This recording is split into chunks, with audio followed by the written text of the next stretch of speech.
Hello viewers, welcome to Neighbor Talk, WYPL TV 18. I'm Councilwoman Jamita Swearingen, and I am delighted to have as a special guest today our interim police director, Michael Rollins. Welcome to the show. Well, thank you for having me. It's such a wonderful pleasure to have you here today. No, the pleasure's all mine. Yes. We have a lot of things to cover today, and I'm looking forward in doing so. Share with me what your experience has been thus far as the interim director since February, actually. Well, the most important thing I could do is thank Memphis for the outpouring of love and support they've shown us during the death of Officer Verdell Smith. We've been overwhelmed with just the cards and text messages, the hugs. It's just been amazing. I remember, driving down the interstate during a sea of blue and seeing overpasses covered with Memphians, flags being flown from wreckers and trucks, and all up and down Walnut Grove, all the way to 3rd to the end point was just amazing. So I just want to say thank you, Memphis. Thank everyone for reaching out to the family, keeping us in your prayers. And that's all that a police department can ask for, is that the city supports our first responders, and we really appreciate it. His life was obviously very impactful. I had a personal commitment. My family attended Kentucky State University, where he graduated, and they were just really heartbroken over that. One of the things that really held me was when his children, when they spoke at the funeral. Mm-hmm. I mean, I thought that was so heartwarming, and the passion that they shared, and they seemed to have been so disciplined and very family-oriented, religious, and it was just impactful how he had instaured that in his children. So I mean that really shielded the city tremendously. Tell me about your experience. You've been here since in this position. February the 1st. February the 1st. And I guess it's been some of the longest days of your life. I have a pretty long day. My day starts around 6, and I normally walk in the door at 10 o'clock and eat dinner. So pretty long days, but there's a lot of work to do. So as I stated day one, I'm committed to doing everything we can do to make this city safe and lead this department. And but it's rewarding work. Again, everywhere I go, I meet people that don't know me, and they say, Director, we're praying for you. We're praying for this city. We're praying for the department. So what a awesome and humbling experience it's been. And we've done a lot of great things in a very short period of time. And so I'm just excited about the direction we're going in, about the goals that Mayor Strickland has set. Council, you and council have approved our budget. So, we're ready to move forward and roll up our sleeves and do all the things we set out to do. What are some of the challenges, or some of the major challenges that you've experienced since you've been in this capacity? Well, there are a lot of challenges. We're down 500 officers. So to deliver the quality of service that we desire is challenging. And, we have to replace those 500 officers with overtime. We moved a lot of personnel around. A lot of folks are working hard, working double duty, just like Officer Verdell Smith, concerned about the safety of the city, working after his shift, and there are a lot of officers doing that. So I'm proud of the Ben and women of MPD for stepping up, for putting in extra hours. They're missing time away from families and fun activities to make sure this city is safe. And what more can you ask for from a police department? We have one class in that'll graduate in September. And we started a PST class a few weeks ago, and they'll graduate in 3 more weeks. So police recruit class, PST class, will start another group right after we graduate them. We're looking forward to starting another PST class. As you know, we have our ad campaign that's kicked off. My banner is behind us. So Best in Blue, we definitely are looking for brave men and women that's ready to step up to the challenge. One thing I think about the tragedy in Orlando, and again, I can't say enough how we are keeping Orlando, the victims, and everyone affected by that tragedy in our prayers. But it highlights the role of first responders.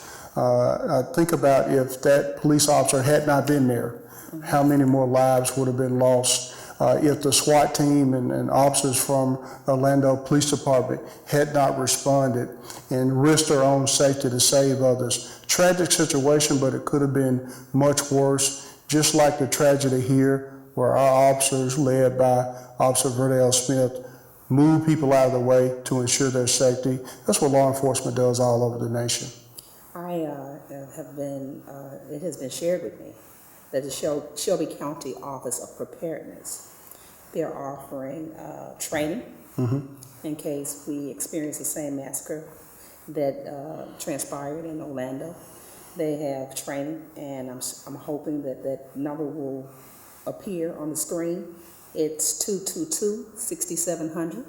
Any organizations, businesses, neighborhood groups that would like to participate and prepare themselves so that we can be proactive. That training is available, and I want the callers to be aware of that. We do have a caller. I have many more questions, but we have some constituents that have some concerns as well. We have a caller online, and those who would like to call, I would like to share with you that the number is 415-2756. 415-2756. Caller, thank you so much for calling Neighborhood Talk. We're listening.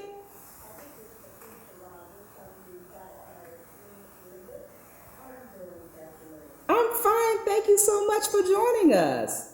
Oh, that's definitely.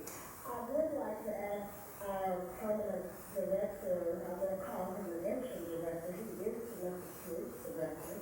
I would like to ask, well, first of all, I want to commend him for his leadership and his diplomatic diplomacy, doing the homework service for Officer Verdell Smith, and the remarks that he made. He's just such a champion, and I just want to personally thank him again.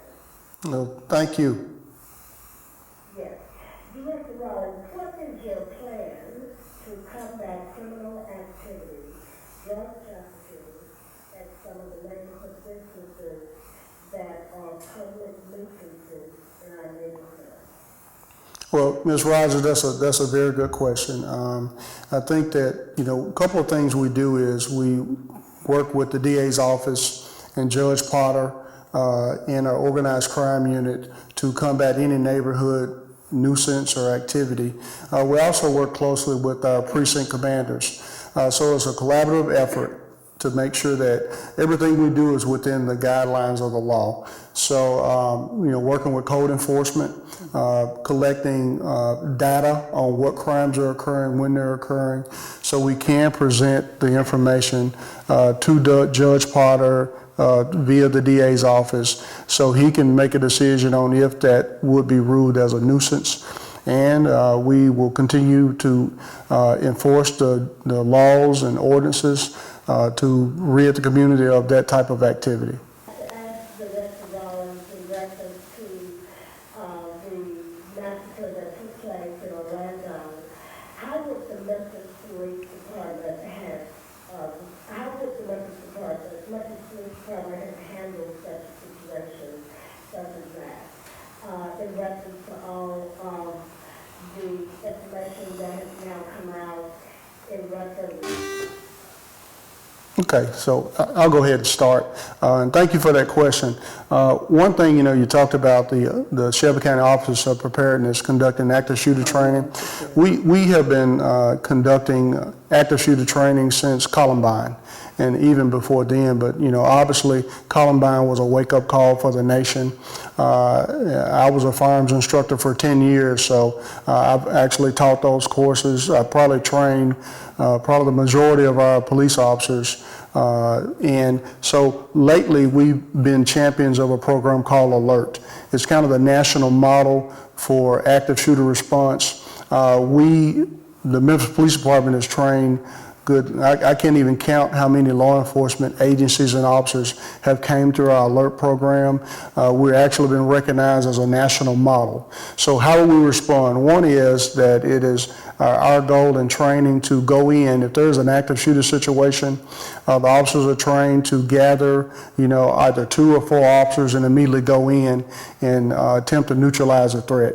First I want to make sure everybody understands that this is no way, in any way, criticism of what happened in Orlando, because I commend them for their bravery, for going in under extreme situations and saving life. But across the nation, we train to respond to these situations.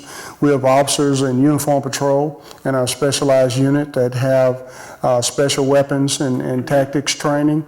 We have a full-time tactical unit. We have an armored vehicle, so we think we're well prepared to respond to an active shooter situation. I thank God that we have not had to put our training to practice, but we also think prevention is another great way to handle it. So I encourage anyone that runs a business that has a club or a large gathering of people, especially the schools, to get proactive. They can reach out to the Office of Preparedness. They definitely can contact us at 901-636-3700 to coordinate active shooter response training. We'll come out and meet you at your place, and we definitely want to be proactive in that to keep everybody safe. What has your department done to combat youth being able to obtain guns? Well, that's an ongoing battle. So there are several things we've done. One is, if you think about one of the goals of Operation Safe Community is youth violence, something we've been focused on, something that my predecessor, Director Tony Armstrong, worked very hard on. A lot of trips back and forth across the nation to develop or find out what the best practices are. So we track youth crime every day. So there are a number of initiatives. So Youth Crime Watch is one of the ones that really stick out, where our officers in our community outreach program have really gone into schools and first convinced the youth that it is your responsibility to help make your school safe and your community safe. So with the Youth Crime Watch, they work with us, they police themselves. When they see or hear of someone with a gun or some type of activity that could cause someone harm, we encourage them to report that so we can intervene. So that's one of the best programs we can have. I was talking to a group of students, asked me the same question about, what were we doing? And I asked them, what are you doing? Because first of all, most of the time, they know when there's going to be a fight. They know what student is carrying a gun. Students are posting things on Facebook. Criminals are posting their criminal activity on Facebook. So they know, but often they don't say anything. And so I encourage them and I encourage everyone else. When you find out about these things, especially if you're a mother, if you're a brother or sister, and your little brother or sister is toting a pistol, running with the wrong people, putting themselves in a dangerous situation, you have to say something. I don't want them coming out after the crime has occurred and say, I knew there was a problem, I knew they were dangerous, because my question to them is, why did you not say something? That's only one program, but our community outreach are constantly working with youth to teach them different ways. Conflict resolution, they teach them how to encounter law enforcement. We teach them gun safety because, anyone below the age of 18 should not be touching a firearm anyway. I'm a competitive shooter. I actually taught for years the public safety course that you have to get your carry permit. I've taught armed and unarmed security guards. So, the National Rifle Association has a great program for young people. It's called Eddie Eagle, and it's real simple. If you see a gun, don't touch, leave the area, tell an adult. In this country, we've glamorized guns and violence way too much in video games, movies, TVs, and we've sold these children a lie. Right. And so we'll continue to work with anyone in the community, parents, teachers, to teach kids a different way. Stay away from guns, stay away from violence. It makes me think about only a few months ago, we had our Dare culmination. 900 young people at my church, Cumming Street Missionary Baptist Church, screaming and shouting about just those things. Staying away from drugs, staying away from violence, doing good in school, being respectful. So, again, just 3 programs that we do, and I got a whole laundry list of more if you want me to talk about those. Being an employee of Shelby County Schools, most people feel that it's the officer's responsibility to maintain the youth. But we fail to understand it's the parents' responsibility. Without a doubt. And you have to be nosy with love. You should know what's in your child's backpack. You should know what's in your child's bedroom. You should know what they're looking at on Facebook. You should know their emails. And in most instances, they're unaware. Yes, ma'am. And that presents a problem. We have another caller. Caller, we're listening. Thank you so much for calling Neighbor Talk.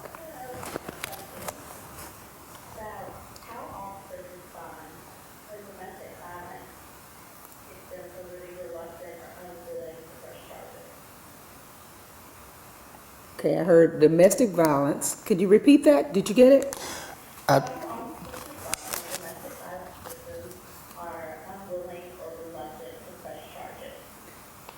Domestic violence when the individuals are reluctant to press charges. Well, that's a tough situation because the law requires that the officers investigate if we suspect that there's a possibility of a domestic violence situation. The law is very specific, and the law requires us to try to determine who the primary aggressor is, and arrest is the preferred response. Well, she said a couple of things, and I want to make sure I get it because, if the officers determine who the primary aggressor is, they're going to make an arrest. Now, she said something about how do the officers respond when the victim is reluctant to press charges. Well, the charges kind of, as far as going to court, following up with the investigation happens post-arrest. But let me share a couple of things.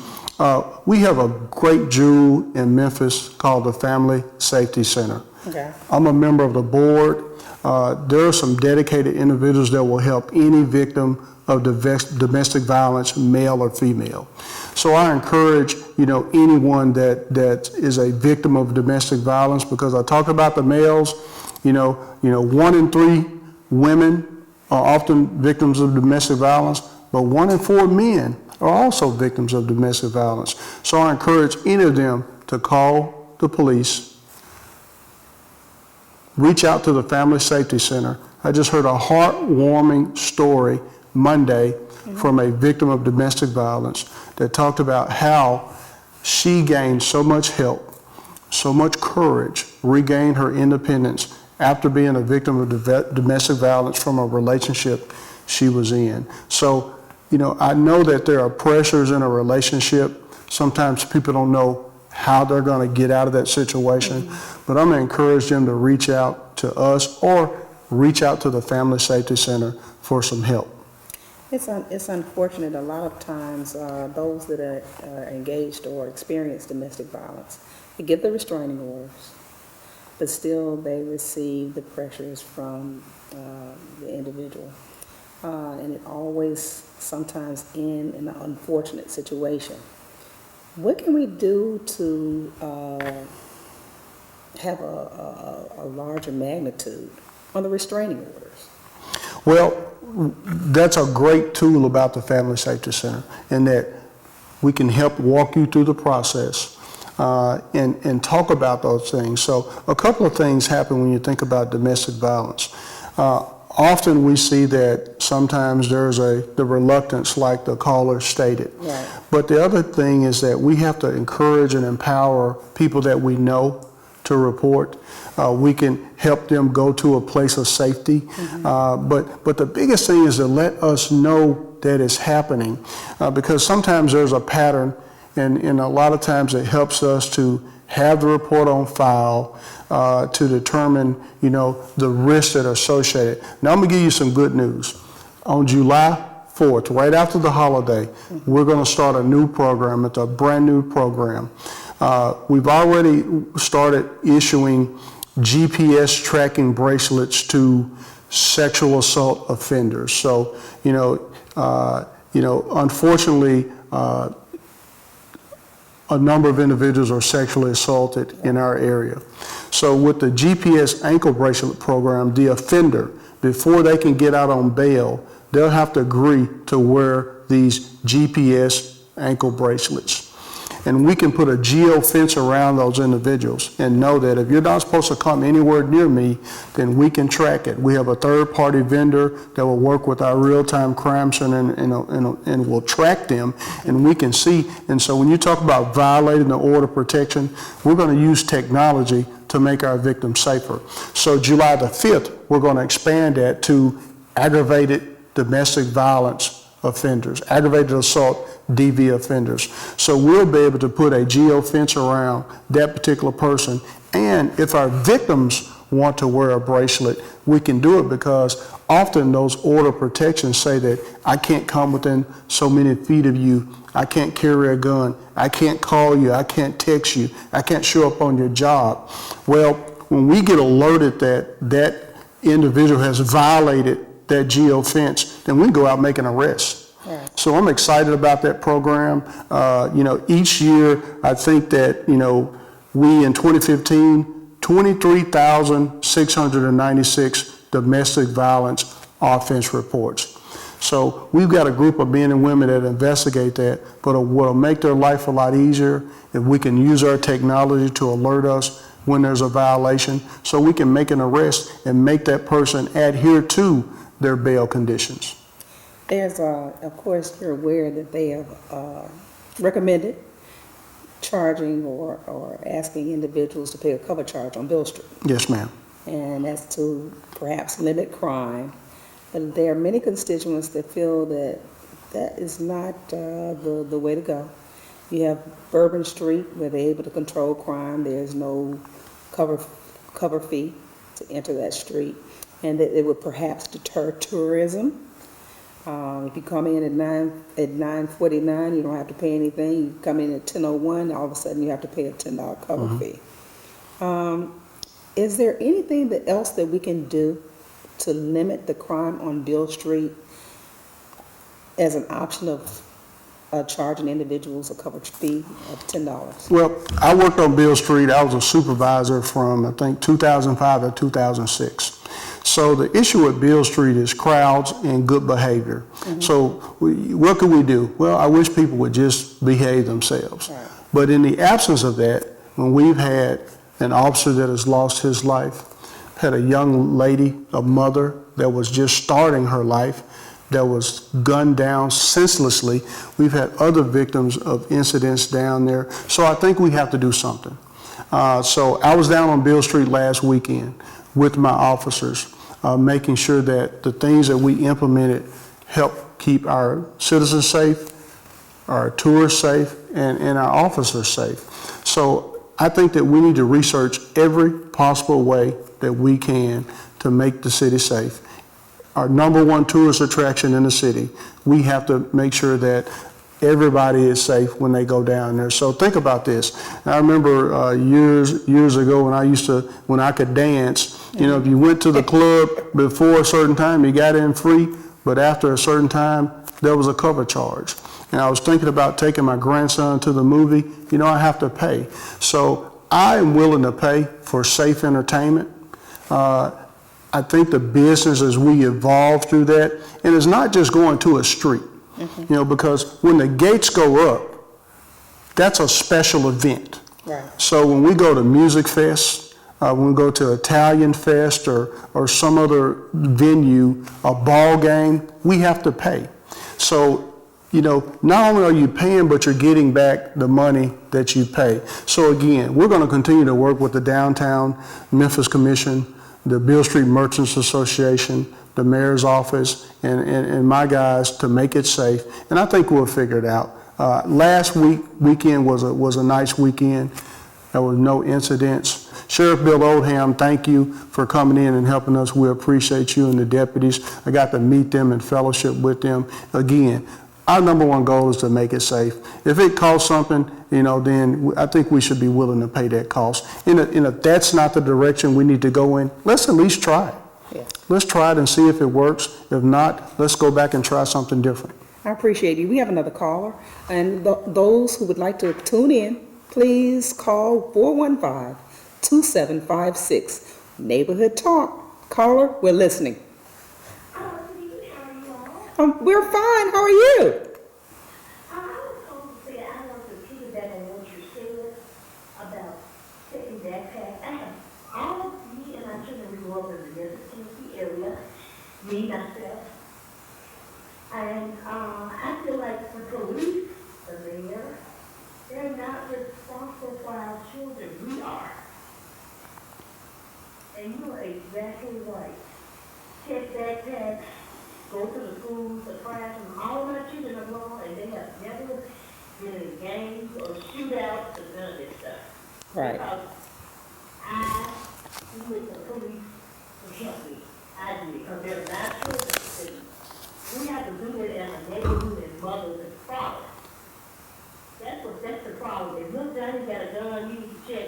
If you hear about it, go find out. That's the only way we're going to stop this. Parents got to be involved. We can put a million police, it's not gonna help. With some parents gotta get out here, take backpacks, go to the schools, find out who he's running with. That's the only way we're gonna get it solved.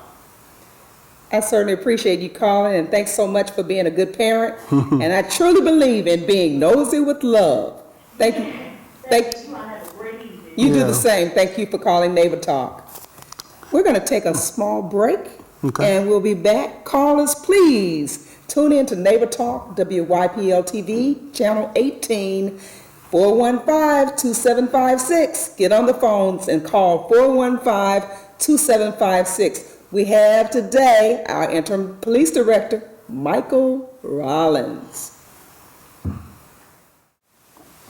Thank you so much for calling, listening and tuning in to Neighbor Talk, WYPL TV, Channel 18. If you have not been listening, you have certainly been missing a treat. We have our guest today, our very own interim director, Michael Rollins, for the police department. If you'd like to call and ask questions, please call 415-2756. We would love to hear from you. Again, the number is 415-2756. Michael Rollins, I have really been enjoying your presence on today. Well, thank You've you. been I've so enjoyed you. informative and sharing fruitful information with myself as well as the listeners. And we certainly appreciate you so much for being on board. You're very welcome. I would like to talk about the last caller that talked about parenting. Right. It is not the police department's job to raise children, but we are doing it. Okay. Not only are we raising children, we're feeding children, we're clothing children, Mentoring. we're getting them school supplies, we're mentoring children. And again, that is not the core responsibility of law enforcement. However, we recognize that there are a lot of challenges in Memphis, in Shelby County. But I just want to encourage parents and family members of our youth to get more involved in your child's life. It is your responsibility. We are here to partner with you, but checking backpacks and homework, making sure your child has food and is in the house Right. before it gets dark is your responsibility. Right. I remember when the street light would start warming up and we knew you better get in the house before it gets dark, or you're going to have to answer the mother or father. Before the street lights come on. When it was warming up, Not back in the then, day, before. you see it clicking and ticking and you start running home. So, we need parents to keep kids off the street. It's definitely, before curfew strikes, Children need to be at home. They need to be all present and accounted for, bathed and ready for bed, so they are safe and secure, and you continue to love on them and not be in the hands of a Memphis police officer. You know, I tell this community all the time, it's unfortunate that you look at the police officers as your enemy. I said, but it's very essential that you formulate a relationship. I've seen you in many instances, and as well as some of the other officers, you'll go in and you give prep talks and incentives to young men, and you would share with them your experiences and how they can reestablish their lives and how they can let the past be the past and go forward and establish a prominent and positive future. And I just feel that that's very admirable. I've seen you in action, as well as some of the others, and I applaud you guys for those efforts. Well, thank you. And that's community involvement, which is something that a lot of people don't see that side of the police department. They normally see you just delivering the law and giving tickets and arresting individuals, but they don't see that passionate side and the community side and the neighborhood watch side, how you go into the neighborhood watch and you train the individuals and tell them how to be watchful. So I applaud you in those efforts. Also, I've been meeting with the business community, Yes, ma'am. and they are very interested in wanting to know how they could become more involved in deterring the inclination of crime. That's a good question. I think yesterday we met with a very large group of property managers, organization called BOMA. And so I spent about an hour just kind of talking about some of the programs that we have.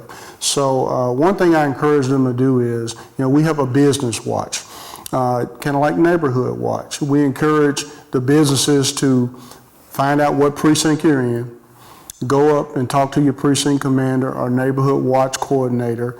But we bring in our apartment managers, our neighborhoods, business, clergy, and we educate them on, best practices, crime prevention tips. But we definitely want to open up the lines of communication. So a couple of things I left with them was about our Skywatch cameras. A lot of neighborhoods and businesses have partnered with us to try to figure out what they can do to make their neighborhood safe. And one thing I share with them is in the neighborhood surrounding your business, sometimes there is a problem, but you can partner with our neighborhood watch crime prevention grants, help improve and make that community safer and make your business safer. A lot of people are complaining about their employees. That's a little more complicated. I tell them to, reach out to us. We'll definitely come in and talk about how to keep things safe. Workplace violence is an issue. Employee theft is an issue. And so we talk about those physical things. Crime prevention through environmental design is one thing we talk about at your business. Taking all that stuff that they have in the windows out, right, so we can see what's going on. Right. Keeping your business lot clean, calling us if individuals are loitering, kind of like what Ms. Rogers called about. There are some businesses where the manager or the business owner does not fulfill their role in keeping that place safe by allowing certain activity like drug sales, loitering, prostitution, drinking on the premises, all those things that we know are violations that they have to do their part. But we encourage them to partner with the precincts. They can invite me out. They can invite anyone from our community outreach program out. We'll be happy to come out there and share with them some of the best practices to keep their business safe. I tell you, I certainly would like for them to place more attention on hiring perhaps security. The panhandlers, it just becomes overwhelming. Before you can get out of your car, they're knocking on your window. May I borrow $1? May I borrow 50 cents? May I do this? May I do that?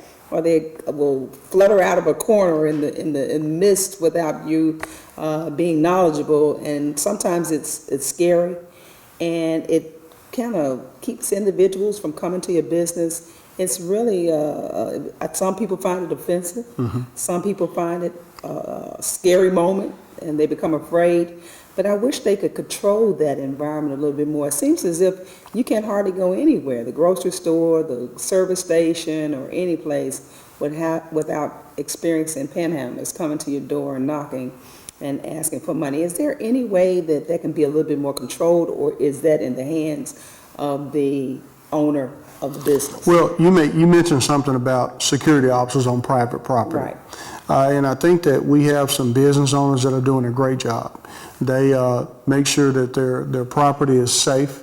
They make sure that they either hire, off-duty MPD officers or security officers. But it's the business owner's responsibility to do their part. And actually, you talked about Beale Street. I encourage the Beale Street Merchants Association to make sure that their staff is well trained and equipped to keep everyone safe inside and in the immediate, storefront or porch of that particular business. So security is a big part. Like I told you earlier, I've trained armed and unarmed security officers. I know the importance of having, a robust security plan. We can conduct additional patrols on areas that, may be problematic that the business owner or manager is not contributing to, but trying to combat with us. So again, reach out to your precinct, reach out to us, and we'll be happy to help you out. I know everyone, and it's a very sensitive subject, but all of us experience mental illness within our families. And we realize that there has been an influx with mental illness being a part of crime, such as with even Officer Smith and some of the others. People mention ever since Poplar and Dunlap closed, people enter mental institutions, and the families, they complain, well, they only kept them for 2 or 3 days and they let them go. And when you listen to the health officials, they say, well, yeah, we dismissed them, but one of the problems is they're not continuing their medication, and they somehow are able to obtain guns, and being off your medication and obtaining guns, it sometimes becomes disastrous. How do you see mental illness affecting crime, and what kind of training do your officers have to combat that? Well, mental illness does affect crime. A couple of things. We haven't verified that mental illness was a factor in the incident with Officer Smith. So, I think we'll wait and see what happens on that. But let's talk about Memphis. Memphis should be proud that Memphis is the national model. The CIT model was started in Memphis, and we have trained officers from all over the world on how to deal with the mentally ill. Memphis should also be happy to know that we recently made a purchase of additional tasers for our CIT officers, because we know that across the nation, officers are having violent encounters with the mentally ill. And we recognize that it is a mental illness, and so we try to afford that individual a little extra help, a little more understanding and concern, because they might be dealing with something that they don't control, an illness. So we are the national model. We have just made unbelievable strides in that. If you think about the numbers, in 2014 we transported over 4,000 individuals that suffered from, they were having some type of crisis, and we felt they were a danger to themselves. So when you talk about them being transported to a institution and not staying, well, we got an insurance problem too, because often it's not the patient that determines the length of the stay, it's their insurance.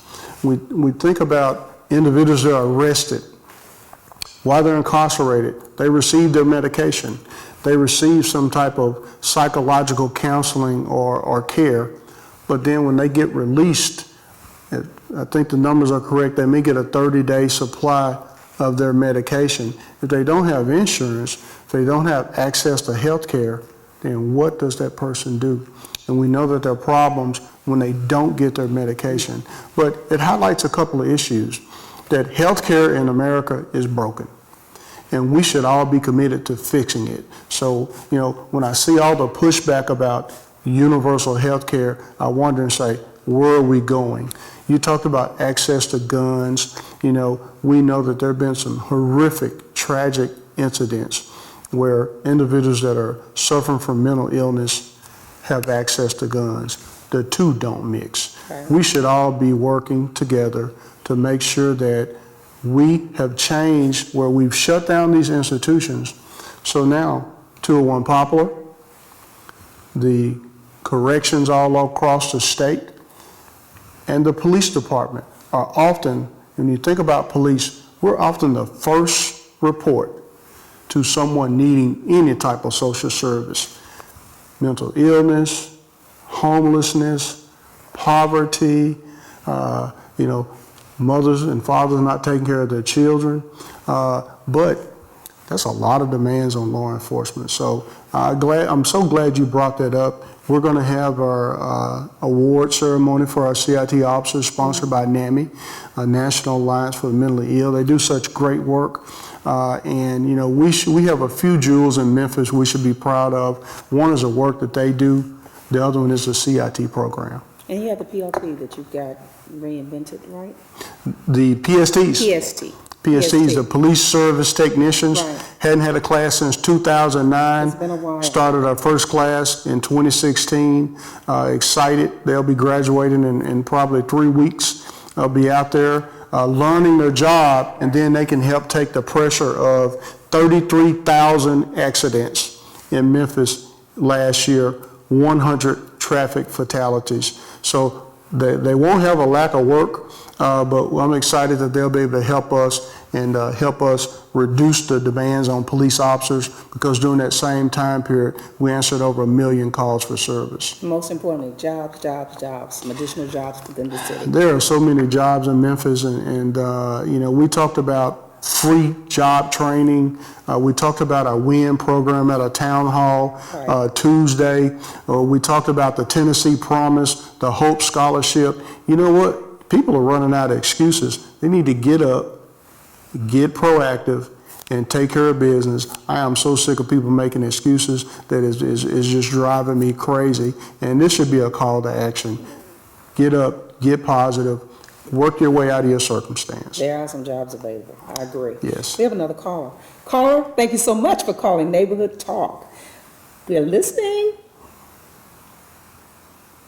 Hello? Hello, how are you? I'm fine. This is Brittany here.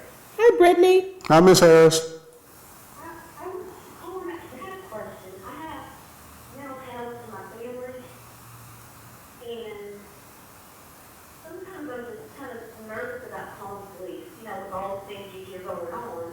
And I don't know what's best for me as a family member. If I do feel like I need to call somebody for help, how do I do that and make sure that my family stays safe? So, in other words, how can you call and your call remain anonymous? Is that your question? Yeah, not just anonymous. I want to make sure, you've been in the news about mental health patients calling and getting hurt and shot, and you don't want them to be in danger either. I got you. Yeah, I understand her question. Again, let me say this. We are the national model. I've trained our CIT officers. We come in when the families can't handle it. When there's an individual in crisis, if they're off their medication, if they're a danger to the family, then we don't want the families, risking their own safety for a reluctance to call. Now, saying that, we realize that every situation is different. There's some situations that escalate out of control, and the officer may have to use less lethal force with a taser, a SL6, or pepper spray, or baton. Sometimes they have to use deadly force because the situation is so out of control. But I want her to think about something that, we have a jewel with the CIT program.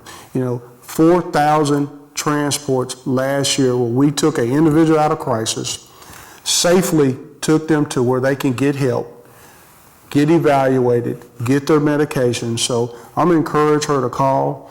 And if she's still fearful, she could go by her precinct and ask the precinct commander, can I talk to a CIT officer about some of the things I'm dealing with? Establish that relationship. That's what community policing is all about, and it may help her overcome her reluctance to call. Thank you so much. I've noticed that the citizens in the neighborhood, they are taking a leadership role and becoming a little bit more proactive regarding crime. Yes, ma'am. Neighborhood watch groups, they're increasing. We have the Memphis Neighborhood Watch that have grants to assist them in getting cameras, additional items to deter crime, those blighted areas. They can get the lawnmowers, the weed eaters, the hedge clippers. If they see the graffiti on buildings, they can obtain paint to cover that up. There's a lot more involvement. Are you perceiving the same? I think I attend 3 block parties for peace every Saturday. I've been very excited and very humbled by Memphians stepping up. Not very long ago, I met a couple of young men and was invited out to their block party. Hey, beautiful situation. Bouncers and kids singing and performing, eating hot dogs and hamburgers and speaking a message of peace. A beautiful situation. One of the most moving situations I went to was right down from the church we did your town hall. Right. There's a young man Reginald Tucker. Reverend Reginald Tucker is my man. Yes. Doing stuff every day. Feeding kids after school, making sure they do their homework, letting them play, but reinforcing all the golden rules that we grew up on that helped us walk the straight and narrow and become productive citizens. So, if he's listening, I want to plug him. Reverend Tucker, you are my man. I appreciate you. He's doing a wonderful job. We need more people like Reverend Tucker out there helping those kids. And you talked about, the kids told me about Reverend Tucker. After all the balloons were gone, the barbecue grills were put up, the kids stayed out and we talked on the street. We had some real conversation. These are kids from 8 to I call kids 21, 22 years old that are talking about, Chief, this man came in and helped us making sure, and what we do now, once he taught us, we go out and look for other kids. Right. So kids go out and find kids and say, hey, what are you doing, son? Or what are you doing, boy? Come on in here. Have you done your homework? Did you eat? When was the last time you washed your clothes? What are you doing at home? So that's what it's all about. Teaching others to lead, to take responsibility, to make our community safer. So again, I applaud him. I applaud the Orange Mound community for pledging to not have a homicide in their community. That's a community movement. And every community should be doing the same thing. And the thing that I admire about him, he not only has a relationship with the children, but also with the parents. And he will call the parents in and he'll have a dinner for them. And he has really, he has some stringent rules. You've got to do your homework. You've got to have so many days. You can't miss days out of school. You've got to be mannerable. We're not going to have all that using profanity and pants hanging down. But then he also will reward them. He will have cookouts and he has church services where they can come together and have prayer. So he is a great model for additional communities to follow, and I certainly appreciate that. We're going to take a small break before we close. Please call us. Tune in to Neighborhood Talk, WYPL-TV, Channel 18. The number is 415-2756. You would be remiss if you do not call 415-2756. We're looking forward to hearing from you. Thank you for tuning in to Neighbor Talk, WYPL-TV, Channel 18.